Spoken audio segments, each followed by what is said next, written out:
Everyone. Welcome to Arts for the Health of It, presented by Hearts Need Art, creative support for patients and caregivers. It's a podcast where you can learn all about how the creative arts can benefit your life. I'm your host, Richard Wilmore. And before we start this episode, I have a very exciting big announcement, but I can't do it alone because I need my friend Hurricane H to come out here and tell us all about it. Hello, sir. Hello there. How are you, How's Richard? it go? I'm great. How are you? I'm doing terrific. Can't complain. I'm glad to be here today. Well, I'm beyond glad you're here. First of all, tell everybody how your name came to be. Oh, well, that's a good story. But all right, so it's easy. I've been working all my life in New York City, so we tend to be a little bit too aggressive, I guess, in our approach. So I moved out to an opportunity in Philadelphia, and the pace was a little slower than the usual. And so every time I went somewhere, my name is Hisham, and so everybody's like, "Oh, here comes Hurricane H." So H as in Hisham short. And of course, as I decided to go on to the media piece here, I needed a stage name, and thus Hurricane H, which correlates also with health, which is the main theme of our channel. So that was it. I try to do the best thing in about less than 30 seconds here. So. It makes me think that I need to come up with a better name for myself because Richard Wilmore doesn't sound that exciting, really, on paper or when you're saying it, as opposed to Hurricane H. Well, some people call me H, Hurricane. But it sticks. it's good. It's just, I figured it works. Yeah. We're coming up on the end of season 1 of Arts for the Health of It. We've done almost 50 episodes when you're watching, and I'm very excited to announce a partnership with you and your iHealth network.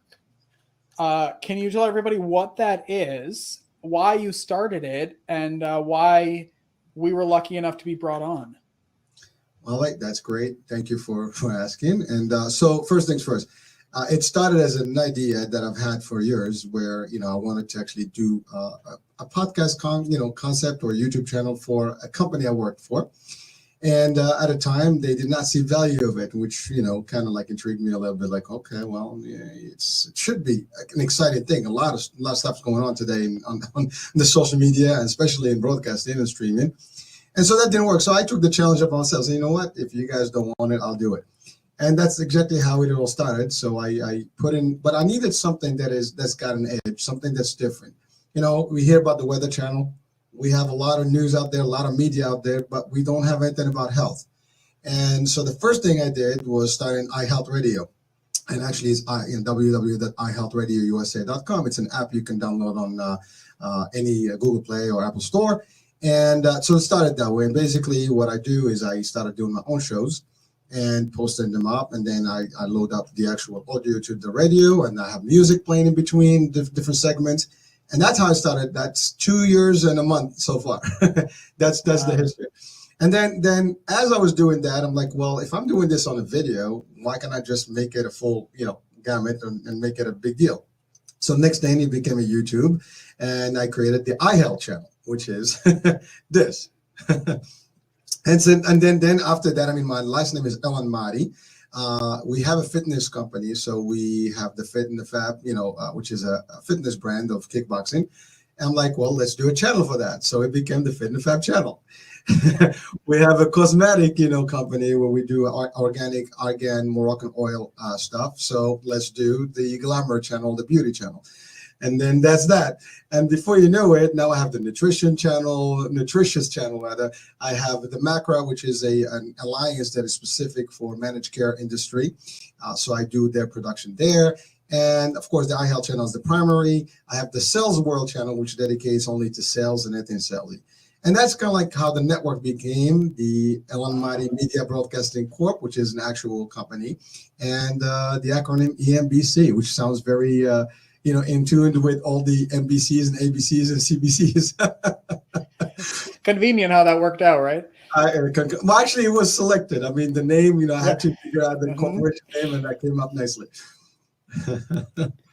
And so I was actually a guest on your podcast, and then it just sort of was like, oh, could we? I finished the interview and I thought, you know what? I'm just going to ask him what it would take to get on his network. And as I was opening my email to write that email, you had already wrote me an email to be like, hey, can I put your podcast on my network? And we started sending you the files, and we're so thankful for that. It looks like we're getting a lot of views and a lot of listens, and which is exactly what this podcast is all about, is advocacy and talking about arts and health. So thank you so much for putting us on there.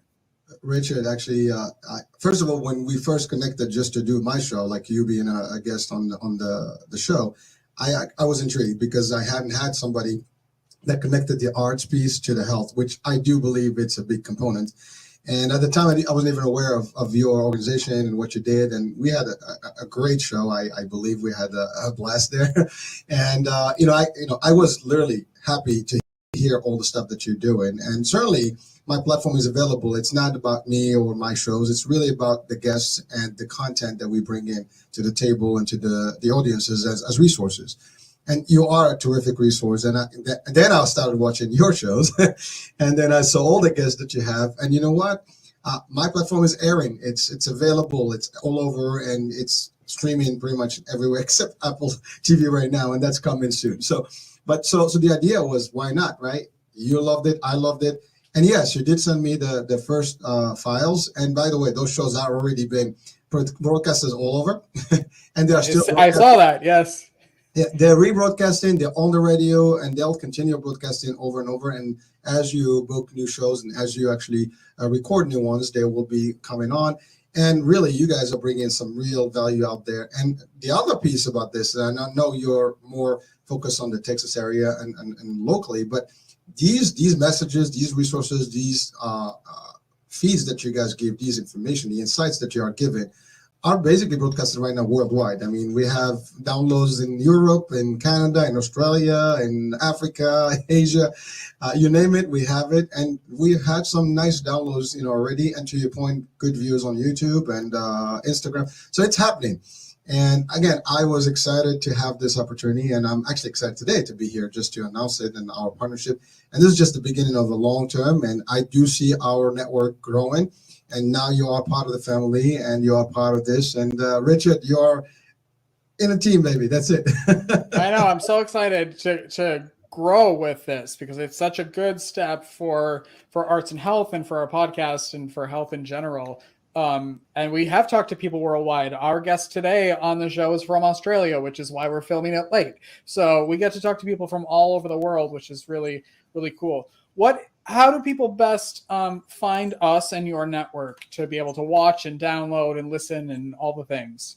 So first things first, for the radio, for anybody that wants to just listen to the shows, it's in every podcast platform. You think it's there, even including iHeartRadio, which is unique. iHealthRadio. So the iHealth is in iHeart. And, we're Amazon, we're on Spotify, TuneIn, iTunes. Again, like a core, RS, and all on the. I mean, you can download the application on your phone, and it plays music, different times. Our shows are 6 a.m., 9, 12, 3, 5, and 7 p.m. Of course, Arts and Health will be broadcast on different days at different times. We try to keep the scheduling the same, but it depends on which weeks it will vary. But people can, and also I switch them on purpose because I want to make sure that different people that listen in can get access to the actual shows, because they may miss it. And they'll replay at least a month and a half later, they'll replay again, so people get a chance to hear them.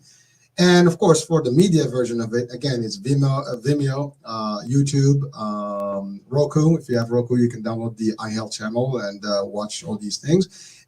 If you have Twitch, it's on Twitch. It's on Facebook, our actually the NBC TV network on Facebook. It is also on in Instagram, on Twitter. I mean, like I said, if it's out, if you're on social media, you're gonna hear it, you're gonna view it, you're gonna see it, you're gonna enjoy it. Well, I enjoy speaking with you all the time. You're so much fun, and you have so much energy, and I can't again stress how thankful we are here at Hearts Need Art and Arts for the Health of It for this partnership, and it's just the beginning. Yes, sir. And I appreciate it. Thank you so much for the opportunity and for trusting us. I mean, and trusting me personally. And, this is just the beginning of a long term and great success. No doubt. But before you know it, people will be paying us to do this. Hey, listen, I mean, again, right now, it's that the idea is that this is going to become a media stream and, Mhm. primary one. And, we don't charge people for this, but we certainly, there will be opportunities for sponsorships and other things. And a lot of people can actually benefit from it. And you know what? The more we bring into people, I think we bring value and the real stuff. Yes. I mean, this is not about Yes. just news and bad news. It's all about health and how to be conscious about health and how to be better mentally, physically, you name it. I mean, it's just that. Yeah. It's so true. I know you have an interview tonight. I'm about to do an interview, so I'm going to let you go. But thank you so much, and I look forward to working with you. Richard, thank you for the opportunity, and let's do this. Let's make it happen. All right, Hurricane H, everyone, go find us on the iHealth and network. I'm so excited about this partnership. I can't even tell you. But we also have a really fun guest today, too, that we're about to talk to. Because in another life, I wanted to be a game show host. And our guest today created a game called Song Saga that you can play with your family and friends that will really actually teach you how to connect and learn about your family and friends and remember things. So it's a trip down memory lane, and I'm so excited to talk to him. And he calls himself the Joy Pusher. So what's not to love about that? So why don't we start the show? Welcome to Arts for the Health of It, a podcast where you will discover creative ways to improve your health and well-being. Someone may have told you that art isn't for you, but they were wrong. Anyone can create arts for the health of it. No talent or experience necessary. I'm just a little songbird, try to fly my way homeward with the melody, and I make the beat. Don't know where it'll take me, cause when I'm in the dark of night, I sing my way back to the light. Come along with me, and your heart will see that a song changes everything. Oh, oh, oh.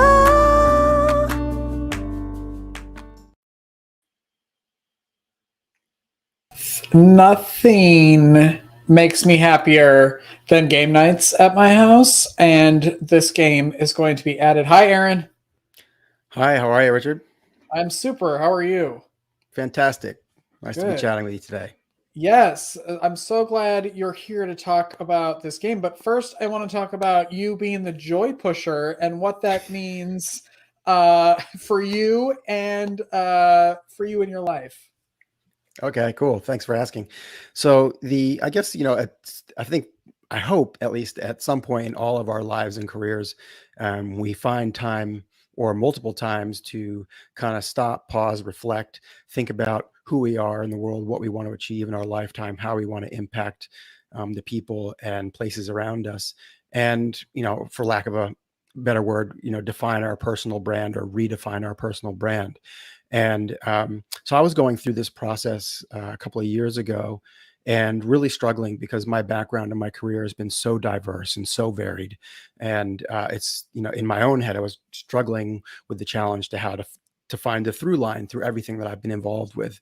And it was actually my wife who kind of observed that. She said, even though you've done all these disparate things, the thing that connects them all for you is that you're all about bringing joy to other people and delivering some form of newly discovered happiness to them. And so she's like, you're like a drug dealer who sells joy. And we were like, the Joy Pusher. And so it stuck. And then I had to kind of go back through the process and go, wait a minute, can I actually retrofit that into a career? Can I retrofit that into, a whole lifetime of doing different things? And is it a flag I can plant in the ground and move forward with confidently?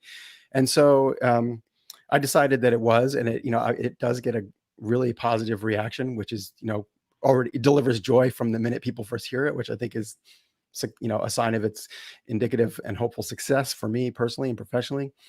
And yeah, so that's sort of the origin story.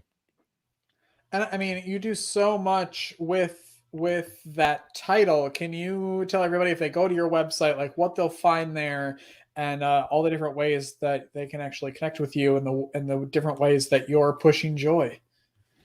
Sure. I mean, in terms of connecting with me, my personal website is, the best place to do that. And it's Thomson.com. My first name is spelled Eran. Surname is Thomson. No P. We call it a dry Thomson.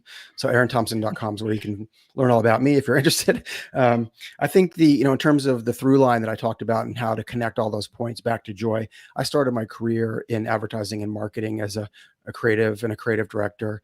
And whilst a lot of people hate advertising and find it quite intrusive and annoying, at the top of that industry, or the top of that profession, there are a handful of really great kind of creative agencies that do the kind of ads that we still talk about. The Super Bowl was not too long ago, and people are still talking about some of the really funny, engaging, entertaining stuff that they saw then. And that was the kind of stuff that I was really excited about doing. And so because of that, it is possible, using the Super Bowl ads as an example, that advertising can bring joy, bring laughter, bring a smile, as well as educate, entertain, and inspire. So I felt like I had sort of legitimately ticked that box, and most of the stuff the work that I'd done during my advertising career did drift towards humor, comedy, sometimes smart when necessary, but my default was always humor and comedy. And then later in my career, as I was looking for tools to become a better writer, a better leader, a better communicator, and a better creative director, one of the things I discovered was improvisation. And so I took a class out in LA, and then and kind of fell in love with it. And every improv class, if anyone in your audience has ever taken one, you probably know that every class has someone in it who we affectionately call the asshole. And I was that person in my class. And what that usually means is the person thinks they're funny and is trying to impress everyone else in the class. And so that's what I was doing. And what I quickly realized was that improvisation really isn't about being funny. It's about being present. It's about being aware. It's about being authentic.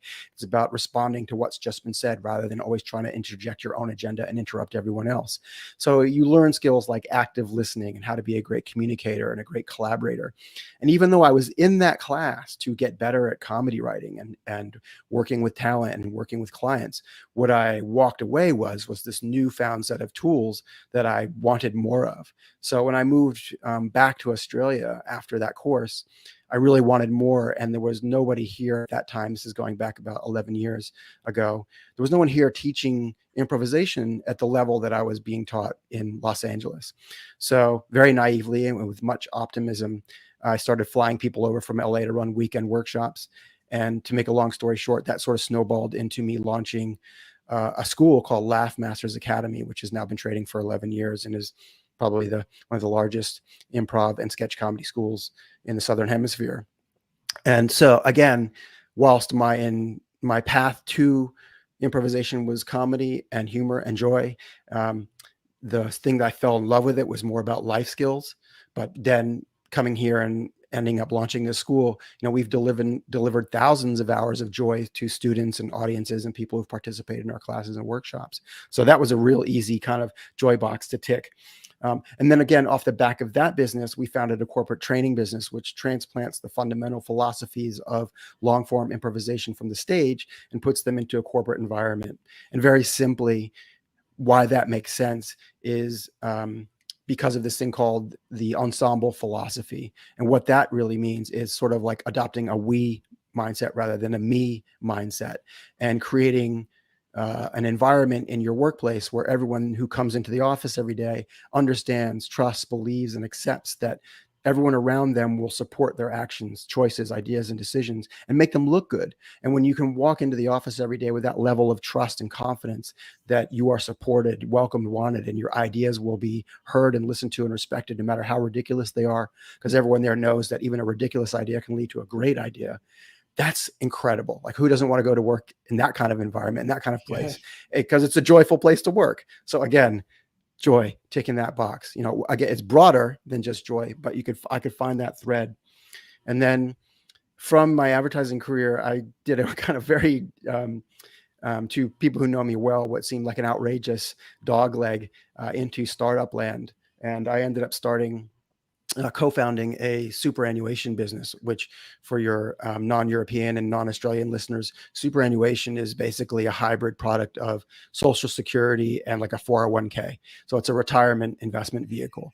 And we were looking around at that industry going, it's too big, it's too broken, it can't adapt to the way the world works today. It is embracing digital. Everyone hates it. Nobody understands it. And yet, at least for Australians, it's their single biggest asset, because we were required by law to put a minimum of 9.5% of any money we earn into it.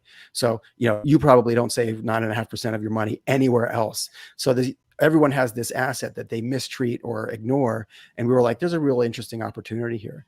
So to make a long story short, my job there was to help make people more aware of the money they had, influence how they invest it into things that matter to them.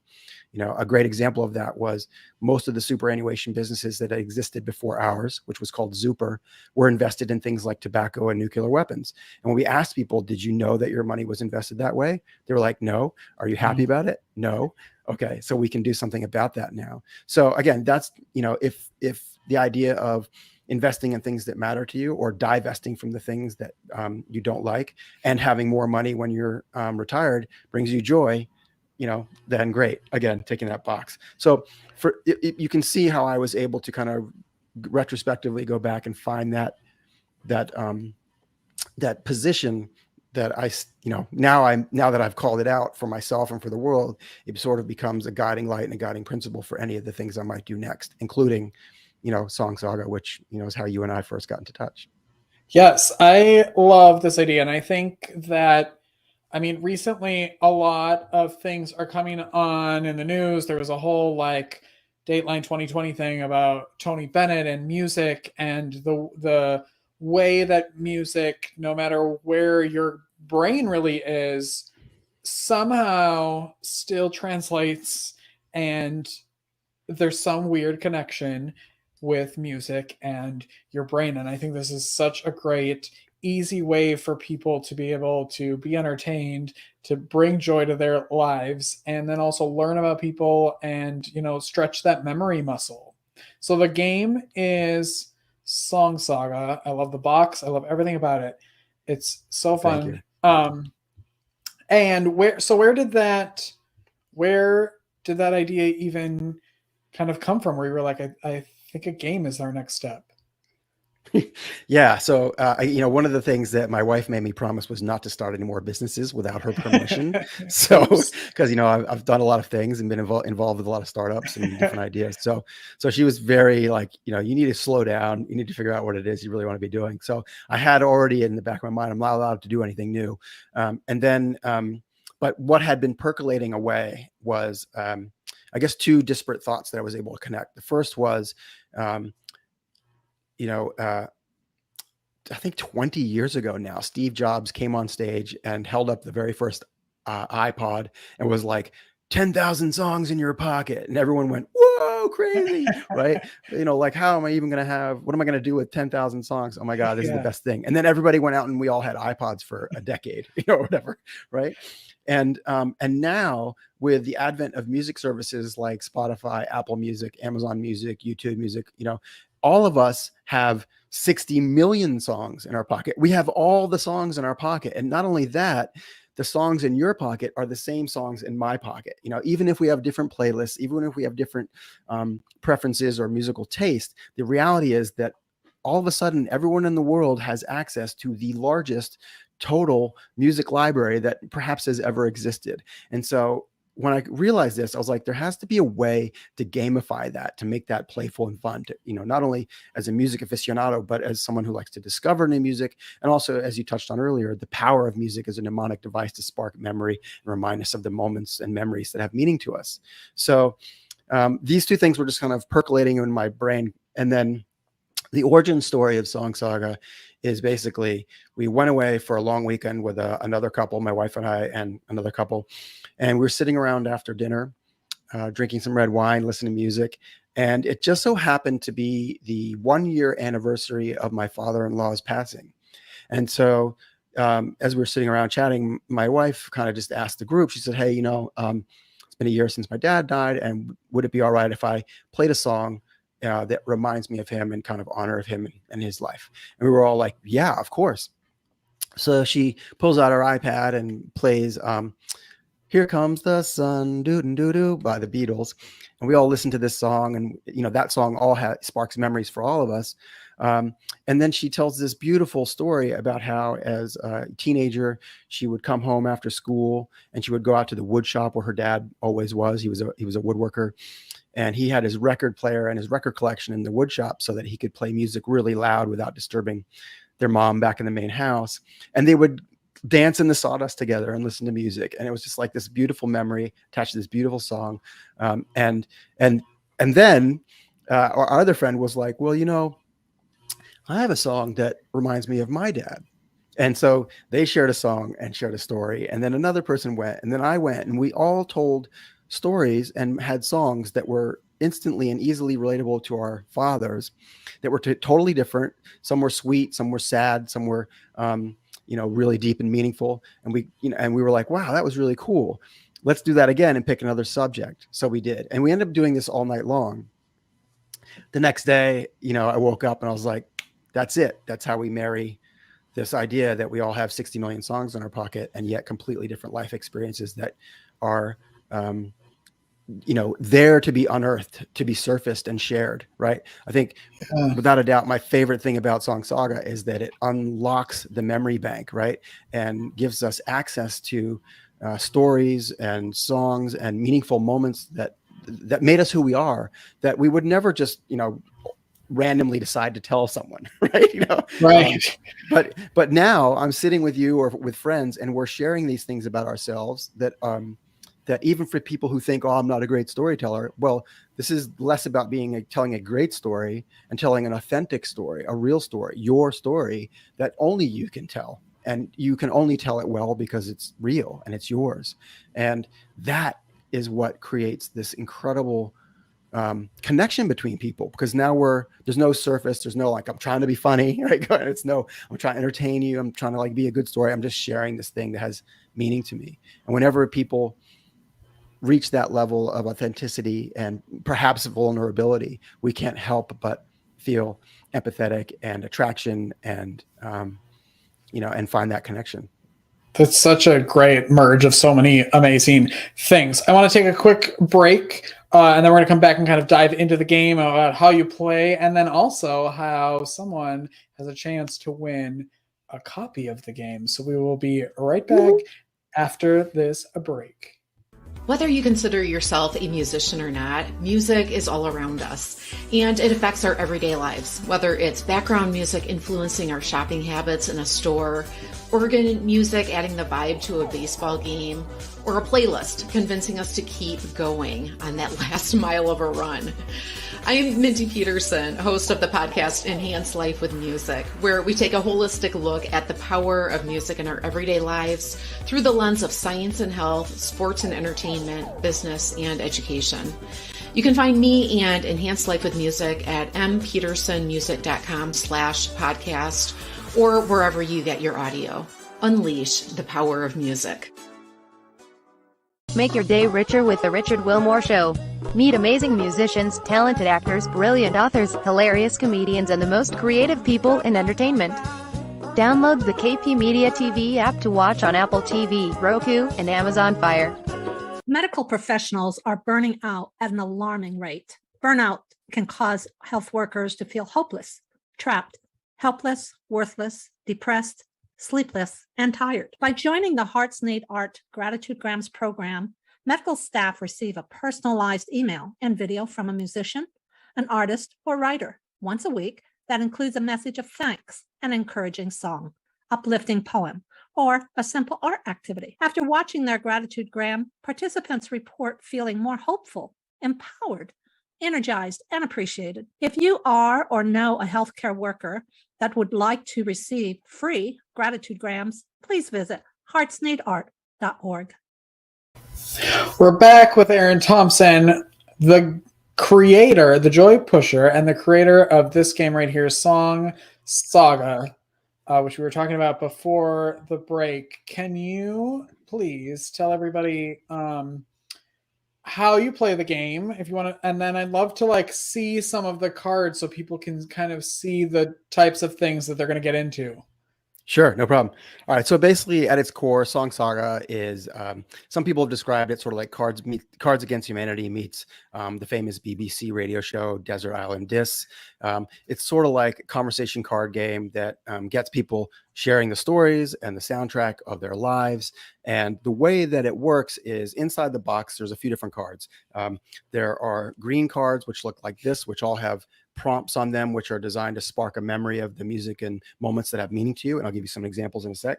Then there are gold cards, which are award cards, and the players can give these to each other. And I'll explain what those mean in a sec. And then there's blue cards, which are the You Rock cards. And these are how these are how you keep score. Right. So, I mean, one of the funny things about Song Saga when we were defining the rule set was when we tested it in Australia where I'm based, people were like, oh, wow, this looks really cool and fun. How do you play? And so we're like, oh, well, this is how you play. And then we took it to America to test it before we did our first print run. And everyone was like, oh, this looks really cool and fun. How do I win? And we're like, oh, wow, what an interesting sounds about difference. Right. Yeah. Yeah. So we had to kind of rethink, the rule book. So what we found in both America and in Australia is that whilst Americans stereotypically seem to feel slightly more fixated on winning, once they start playing, they very quickly realize that the joy from the game comes not from I beat you, but from I got to know you better, right? Mm-hmm. I learned things about you that I never knew before. I discovered new music. I have a killer playlist as a result of this time that we spent playing. So that's the real win. That's the real joy. But you can play competitively if you want.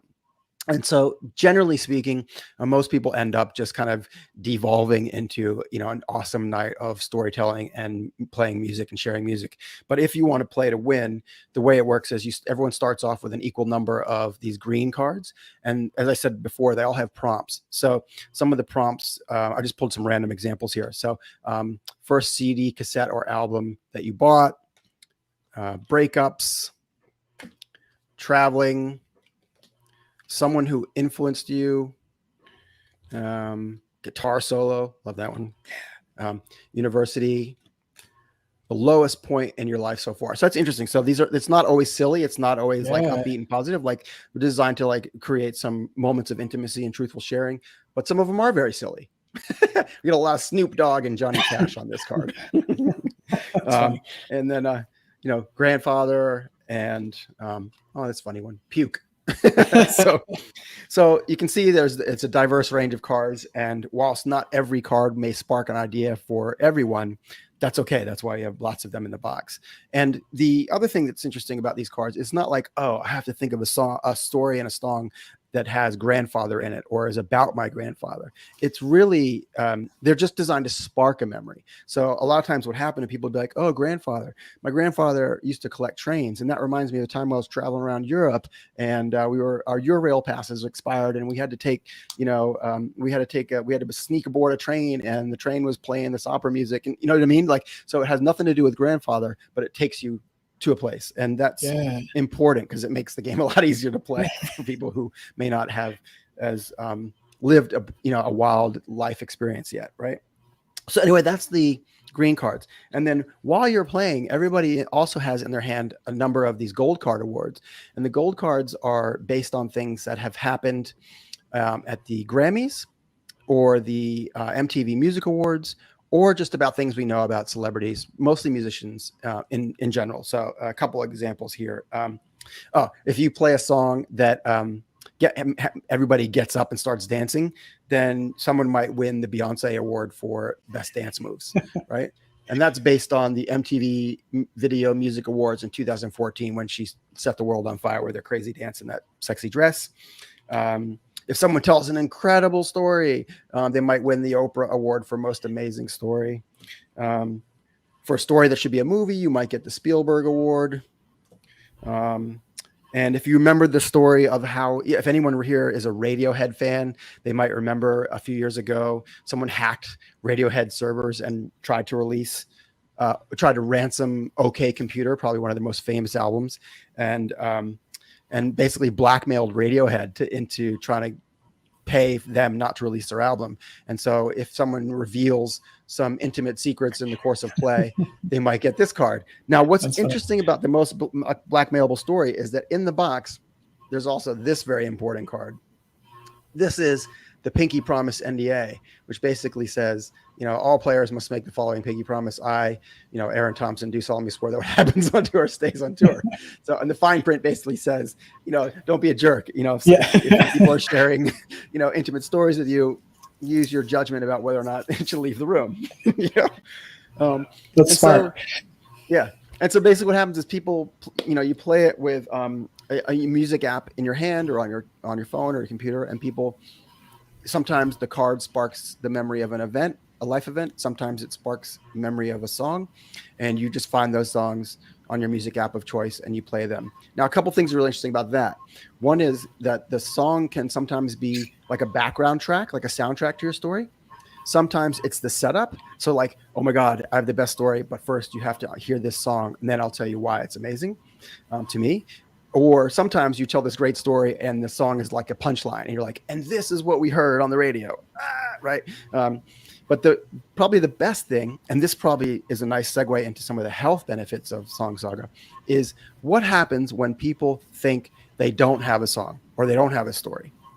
So sometimes someone might pull a card out and they'll be like, university, I don't know, I can't think of anything. It sort of makes me think of like, we used to listen to Led Zeppelin all the time, So then they'll go into Spotify, they'll see all the Led Zeppelin songs, they'll recognize the one that they played a lot, and as soon as the first notes come out of the speaker, they're like, oh man, college road trip, spring break, we were going to Florida, blah blah blah, and my friend's car broke down, blah, blah, blah. And this you over and over and over when you play, you see the power of music as a tool to unlock memory. It's so incredible.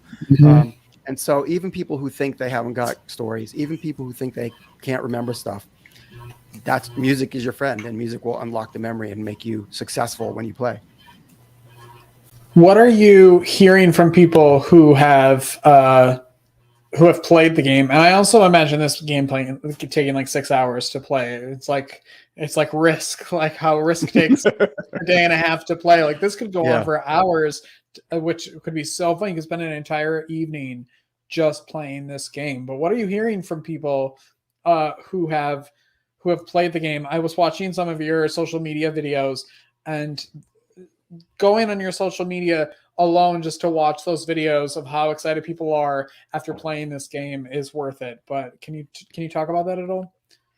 Yeah, sure. I mean, the feedback has been great, and I think some of my favorite things that we've heard people say about Song Saga are like, we did a test group with a group of guys who went to high school together and have known each other for 20 years, right?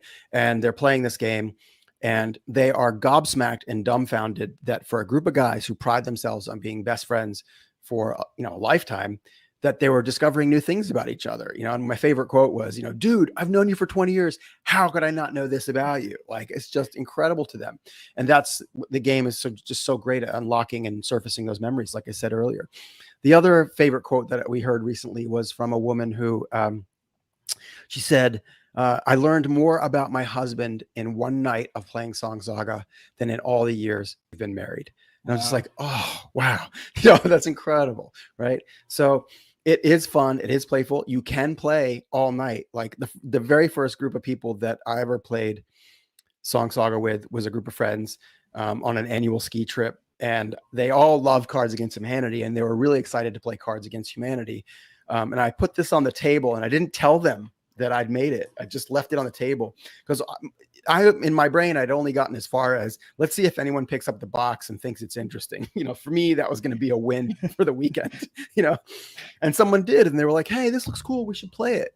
And, one of the real diehard Cards Against Humanity fans was like, okay, we'll play that for like an hour, and then we're going to play Cards Against Humanity. So this is like at 8:00 at night.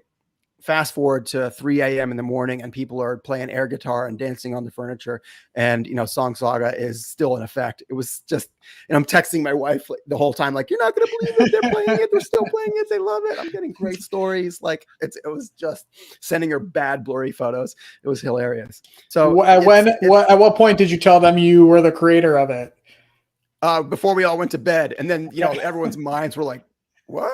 Yeah, it was cool. It was very cool.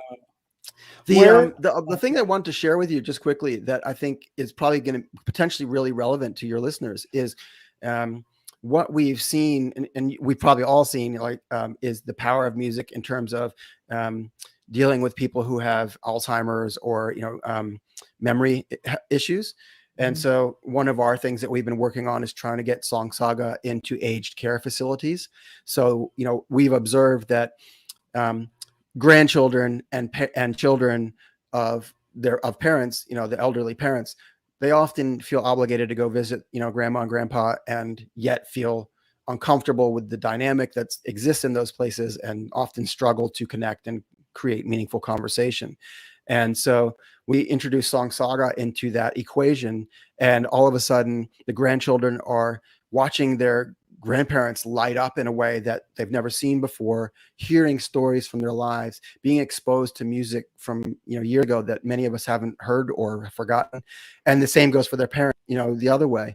So in terms of a health benefit, there's Song Saga kind of, it's still a game, it's still playful, but you introduce it into that environment, and it creates a really exciting, beautiful experience.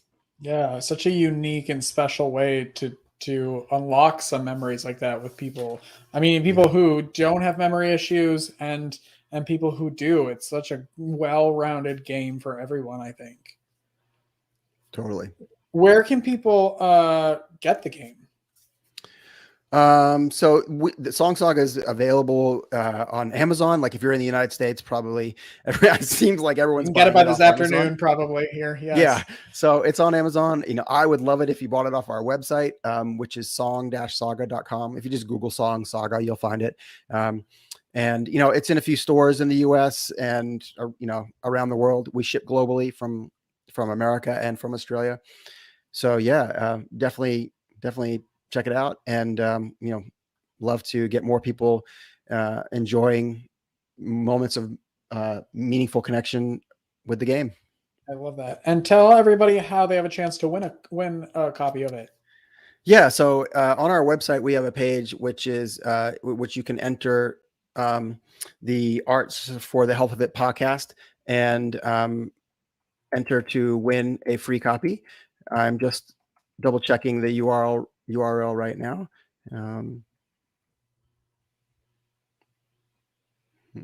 Nothing found. You may need to edit this. I remember, I believe it's song-saga.com/podcast, I believe, but we'll put it in the show notes. Yeah, let's put it in the show notes. Yeah. Sorry, I thought I had it handy, but it's not popping up. But yeah, we'll put that in the show notes. Go there and enter to win a copy and start playing, or go on their website and just purchase it, because I think it's a great game. Eran, I can't thank you enough for jumping on and talking about this. I'm so excited. We just had a game night here a couple of weeks ago, and I'm very sad that I don't have this game, but there's another one planned for May. So I plan on ordering the game and making sure it's available for everybody. Oh, wonderful. Thank you so much, Richard. I think what you're doing is really great, and I appreciate you letting us be a part of it. Of course. Anytime. Congratulations on the success of it. And I'm happy to meet the Joy Pusher. Thank you very much. That's our show, everyone. Make sure you like and subscribe wherever you're watching and listening. We'll be back next time. Keep creating. Bye-bye. Thank you for listening to Arts for the Health of It, a podcast produced by Hearts Need Art, creative support for patients and caregivers, in partnership with the National Organization for Arts and Health. You can help others learn about the healing power of the arts by subscribing, sharing, and reviewing the podcast wherever you listen or watch. The podcast is hosted by Richard Wilmore, co-hosted by Constanza Rader. Our theme song, Songbird, is written and performed by Natalie Lane. Visit heartsneedart.org to learn how you can support our mission to create joy with people facing life-altering health challenges. Join us next week to learn more ways you can create arts for the health of it. The views expressed on this podcast do not necessarily reflect the views of Hearts Need Art, their staff, board members, or other affiliates. All content is created for informational purposes only. This podcast is not intended to be a substitute for professional medical advice or to diagnose and treat any health condition. Always seek the advice of your physician or other qualified health professional with any questions you may have regarding a medical condition. Never disregard professional medical advice or delay in seeking it because of something you heard on this podcast.